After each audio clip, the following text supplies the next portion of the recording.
There's always room for innovations. It's part of the driving force that composes the evolution of all entertainment and art. And innovation is really just part of human nature. We always strive to learn more and improve what came before. Then there's endeavors that don't attempt to innovate. They set out to do something that's been done many times before. Well, when this is the case, it stands out even more when that undertaking misses the status quo, which happens to be the case with Primal Fears. At its core, Primal Fears is a rudimentary top-down shooter.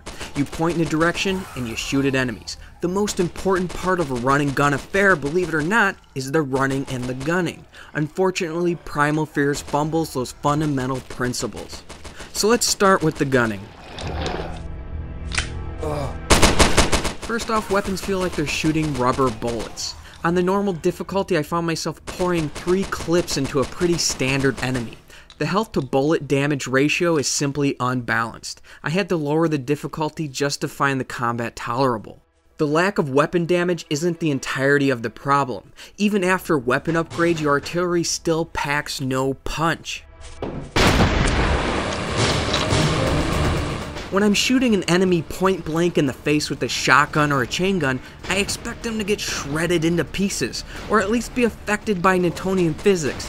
You know, equal opposite reactions and whatnot. Instead, with all barrels a spinning from a Gatling gun against the melon of a monster, they just keep coming like they're not being struck by high velocity projectiles. The issues with the gunplay are only worsened by the other side of this run and gun coin. Primal Fears takes directional aiming and movement into consideration, meaning you can only move quickly when facing forward. If you're facing one way and moving another, then you'll slink around sluggishly. And really, the directional running is a double-edged sword. It does create some tension while firing your weapon and backpedaling while a monster is in heated pursuit. But in combination with the weak bullets and complete lack of pushback from any form of physics, the entirety of combat feels like all you're doing is chipping away at an enemy's health while slowly moving in the opposite direction.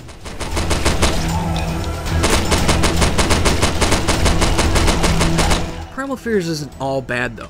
It does have a tense atmosphere with great lighting that adds to a sense of dread, and the music and sound effects pack more punch than the weapons do, that's for sure.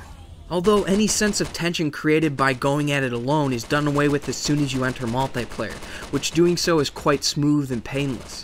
Multiplayer can seamlessly be entered by walking up to a phone booth to call your friends to join your game, or simply by hopping into a public game online.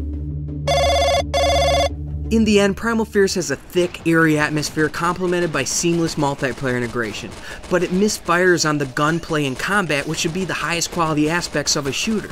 As an idea and presentation, Primal Fears has some potential, but as far as running guns are concerned, this one's shooting blanks.